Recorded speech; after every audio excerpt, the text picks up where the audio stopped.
Hello and welcome to FPL Mate, your best mate for fantasy Premier League content for the 2021-22 season. My name is Dan and today we are doing another 100 FPL Experts video. Now I apologise first of all for uploading this video fairly late, but as you guys will know from my previous FPL Expert videos, these take quite a long time to collate the information and use that data and try and make something useful out of it. It does take a little while, so hopefully guys you're going to find this super useful, just like you found the pre-season versions of this video very useful. And if you guys really do like this style of content, asking a lot of FPL experts for some information, then please do make sure you leave a like on the video, subscribe, and let me know that you want to see more, because we will do as much or as little as you want of this kind of stuff. But without further ado guys, let's have a look who got involved this week.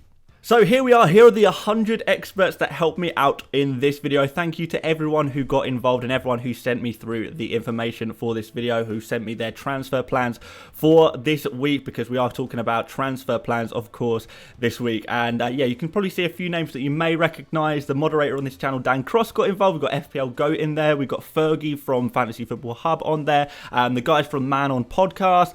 Loads, absolutely loads. So have a look through, see if you recognize any names. Let me know if you do recognize any names, but without further ado, let's have a look at what these 100 FPL experts told me about their transfer plans for Game Week 2.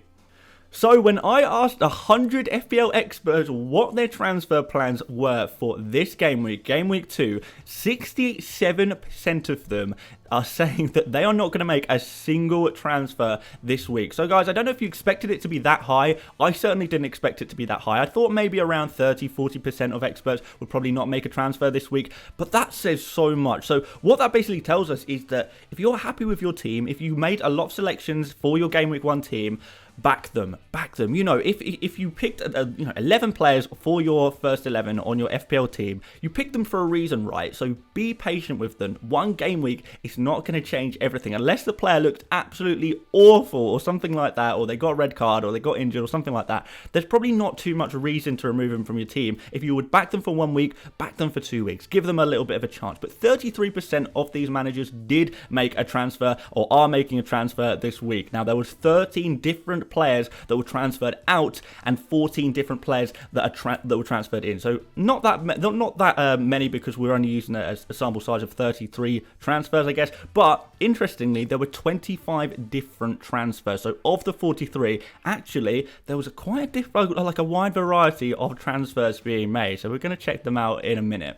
First of all, I want to share this with you because I think this is probably a really interesting point, and probably the main point of the video, if I'm completely honest. So in front of you, you will see, as of recording, data taken from the FPL website, who were the most, or who so far are the most popular transfers in. Who is everyone buying for the FPL teams? You can see Pogba is number 1 by a long margin. We've got Fernandes on there. We've got loads of people transferring in. Lukaku, Richarlison, Antonio, Tsimikas, etc. These are the really popular guys that everyone wants in their teams in the overall perspective of FPL. So every single FPL manager, these are the moves they're making. Now, what's really interesting here is how many of these players you see on this list of 12, how many do you think were transferred in by the FPL experts? How many players do you think were really quite fancied by the FPL experts to make them say, I want to transfer those in? Maybe you would say about half of them would be involved in this next list. Remember, there's 14 players that have been transferred in. Surely there's a few that you see in front of you here. Surely the masses have the same opinion as the experts. Interestingly not. Only 3 players on this list were also transferred in by at least one of the experts. Fernandes, Benrahma, and Son. That's probably going to shock you a little bit, especially when you see Paul Pogba. Almost 500,000 people have already transferred in Paul Pogba. We expect that to go to probably over 1 million by deadline. And yet not a single one of the experts transferred them in. And let me tell you guys, the experts transferred in players of a very similar price to Pogba as well. So it wasn't that they couldn't afford Pogba or there was no logical move to get in Pogba. It's just the fact that he is not preferred by experts. I think there's a consensus among people who, are really into their FPL that Pogba has probably already had his highest score of the season. We're not really expecting him to get another massive score like that. That's a bit of an anomaly. We know Pogba's a good player, but typically he's not a really good, consistent FPL point scorer. So that's something to consider there. Fernandes, yeah, fair enough. He's a very good player to pick in. Benrahma, very good player to pick as well, and as is Son.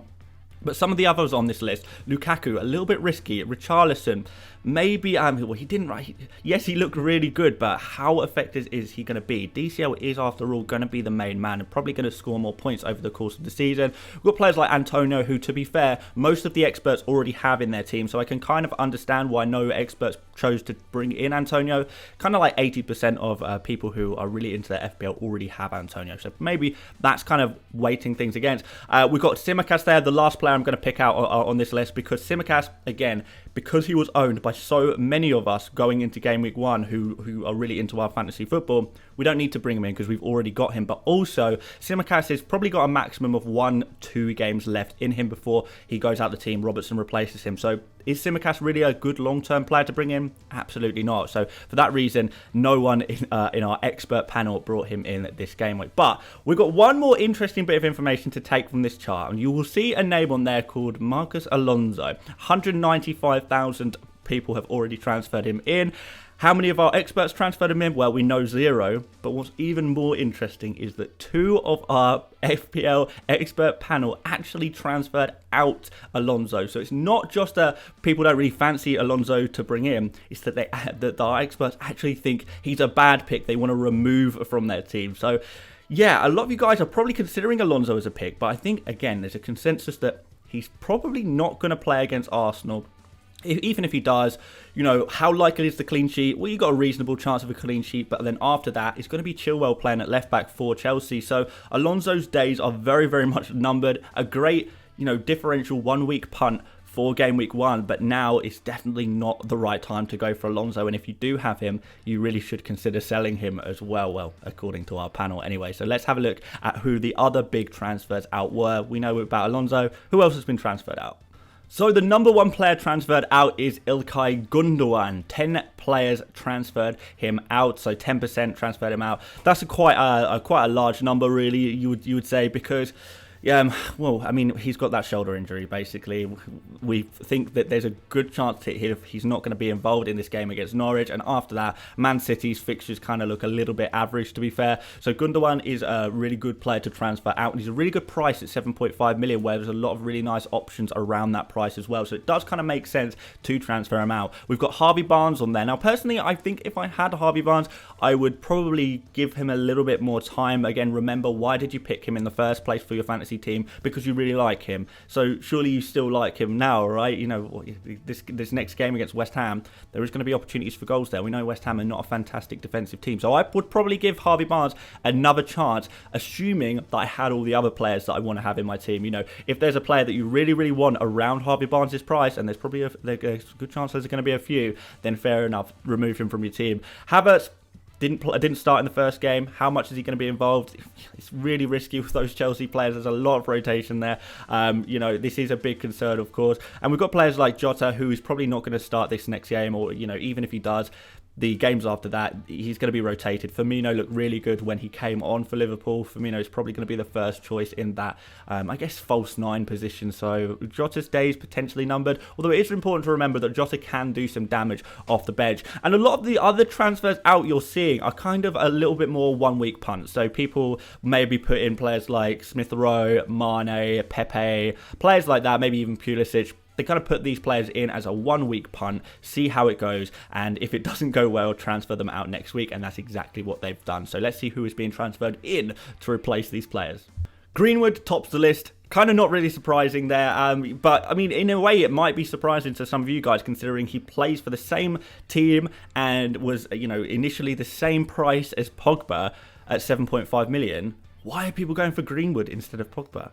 Greenwood's the better pick. I spoke about that in a lot of detail. So in a video a couple of days ago in my buy, sell, keep, avoid video, where I recommended to you guys that you buy Greenwood. So it's kind of nice to see that the expert consensus is that Greenwood is the player to buy as well. So guys, if you want a really detailed answer about why Pogba is not as good as Greenwood as a transfer in, do go check out that buy, sell, keep, avoid video that I posted a couple of days ago. Hopefully it's really going to help you out. But yeah, Greenwood, fabulous pick. We expect that he's going to play as striker again. We expect that Ole Gunnar Solskjaer is going to find a place for him in the Manchester United team as long as he continues to perform, which he is. Looked really good again in that first game, made the players around him very good, look better as well, and there's very clearly you know, a need to have a player with that finishing ability in the team, particularly with the absence of Cavani. But who else have we got here? We've got Ben Rama, the new Jesse Lingard, the Jesse Lingard of the new season, I suppose. Looking fantastic, taking lots of shots, being very, very involved in the creative play and the build-up play for West Ham. We like that a lot, with West Ham's pretty decent fixtures for a decent few weeks as well now. We've got Grealish, people bringing him in, you know, trying to get that Man City player for the game against Norwich. I can kind of understand that. And the rest of them are kind of, you know, a real variety of the other players that are in there. Some questionable ones, I guess, you know, Amati there, for example. But I'm not really sure about this. The person who sent him that they're going to be transferring in Amati, I think they said they're taking out Veltman and putting in Amati. Amati's days are very much numbered as well, I would have thought, with Leicester buying a new centre-back. So, you know, Vestergaard. So, you know, I'm not really sure about how effective Amati is going to be as a player to have in your team. But, yeah, I would say that particular expert might be on thin ice after that one. We'll see what their transfer moves are for the next week, I suppose. But, yeah, there you go. Those are the players that are being thought about. So maybe, guys, if you are looking for a player to bring in, rather than looking at the most transferred in list or, you know, the most points for game week 1 list, maybe this list is more of a list that is a little bit more useful. So these are more the players that you probably should be targeting. So if you want to make a transfer target list for game week 1 or game week 2, sorry, you've decided, okay, I do want to make a transfer ready for game week 2. These are the players that you should probably be thinking about bringing in. So, like I said, there was quite a variety of different transfers, but these were all of the specific transfers that occurred more than once out of the data, out of the experts that I asked. So, 3 people going directly from Gundogan to Greenwood, 3 people going directly from Barnes to Greenwood. Again, you know, maybe you need to find a 0.5 in the bank to make that move. 2 people going from Havertz to Greenwood. So, yeah, you guys know by now, Greenwood is a very, very popular pick for this week. And then kind of also people looking at Ben Rama, Grealish, and the 2 people who went with Mane for that 1 game week punt. They've decided, okay, yeah, we need to get Bruno Fernandes in your team. So I think typically Bruno Fernandes is not very high on this list because everyone kind of had him anyway. But if you don't have Bruno Fernandes and you can make a 1 transfer move, you can do it without taking a -4, then I would probably recommend, you know, if you've got a Mane or, you know, someone like that, then do make that transfer from Mane to Fernandes. That's going to be a really good transfer. But yeah, that's kind of what the most popular specific transfers are. But I think, guys, what we can do here is we can extrapolate from all the data we've seen so far what some really good transfers for you guys to make would be. So what we're really talking about doing is, if we're going to make a transfer, we're talking about really removing one of Gundogan, Barnes, Havertz and Jota. I think those are probably the you know, out of the template players, those are the players you will probably want to remove from your team in this particular game week. Now, guys, if you have a player in your team that is around that price as well, that is even worse than these guys, you know, they've picked up an injury, they looked really bad, you've just decided, oh, okay, I've made a bit of a mistake here, and you really don't like the player, yeah, fair enough, take them out as well. So include that as a player that you should remove from your team. But if you like a player, honestly, and I can't reiterate this enough, 67% of expert managers are not making a transfer for game week 2. That's an incredible number. So if you do genuinely like your team, please, guys, don't feel like you have to make a transfer. Even if you don't have Greenwood, even if you don't have Ben Rama, even if you don't have Grealish or Fernandes, if you love your team already, don't make a transfer. You really don't have to do it. But there we go, guys. What I'm trying to say is, if you have a player around that price, around the 7.5 million price bracket, Greenwood is the guy to go for. So take out that player that you don't like around 7.5 million and replace them with Greenwood. If you've already got Greenwood, there are other options. We can take them down to a Benrahma. Maybe if you've got a 6.5 million midfielder you don't really like the look of right now, take them down, bring them to Benrahma. Even if you've got a 7.5 million, midfielder, you can still take them down to Benrahma, bank the cash, ready to use in a future game week. You might find yourself, in a couple of game weeks time saying, oh my god, I'm so glad I have that cash in the bank because now I can make a move that I didn't think I would be able to make before. So don't worry about banking a little bit of cash either. It's not a problem, especially if you can bring in a player of the quality of someone like Benrahma. And if you have that little bit of cash in the bank, you could also consider bringing in Grealish for this, particularly this one game against Norwich. I spoke about this again in my buy, sell, keep, avoid video. Maybe I spoke about it a little bit in my team selection video yesterday as well. Buy yourself a little Man City lottery ticket. We don't know what's going to happen with the roulette. We don't know which player is going to be the player that accumulates a lot of points this season quite yet. But you have to be in it to win it. You have to buy a Man City player in order to be involved in that lottery. And if you don't fancy the lottery, fair enough. I personally don't fancy going in on the Man City lottery. I don't really know who's going to be the big scorers in this game. I don't know who's going to start in this game. It's too risky for me. But if you want to be in it to win it, you fancy a risky, bold move, Grealish looks like the popular pick to go for in that Man City midfield, particularly if you can afford it. I would also probably consider Mahrez if you can afford it, but Mahrez is a little bit more difficult to get to without sacrificing a Salah, a Bruno, a Son maybe, and I wouldn't want to sacrifice any of those players anyway. So for that reason, Mahrez is kind of a little bit more of a difficult one, but if you can do it without sacrificing a big player, then absolutely do it. And those guys are the transfers that I would recommend to you based on the data that we've seen. Thank you so much for watching this video. If you did enjoy what you saw today, please do leave a like. It's massively appreciated. You guys know that quite a lot of time goes into trying to collect this data for you guys, so it's as useful for you guys as possible and trying to make something useful out of it as well. If you really do like this video, do please let me know, and I will make videos like this in the future as well. But if you don't like it, again, equally, let me know. We can try and do something else. I'm always happy to adapt my content to what you guys want. So yeah, keep the feedback coming. I read pretty much all of my comments, pretty much every single one of my comments I do read indeed, even if I can't reply to all of them. Guys, please do subscribe if you're new around here. I know a lot of you guys are not subscribed. Come on, get subscribed. We are so close now. Well, I say so close. We are getting closer and closer to 100,000 subscribers, and I really want to do it by the end of the year. So if you can help me out in any way by just clicking that subscribe button, I would massively, massively appreciate that. But aside from that, guys, thanks once again for watching, and I will see you later, mates. Bye-bye.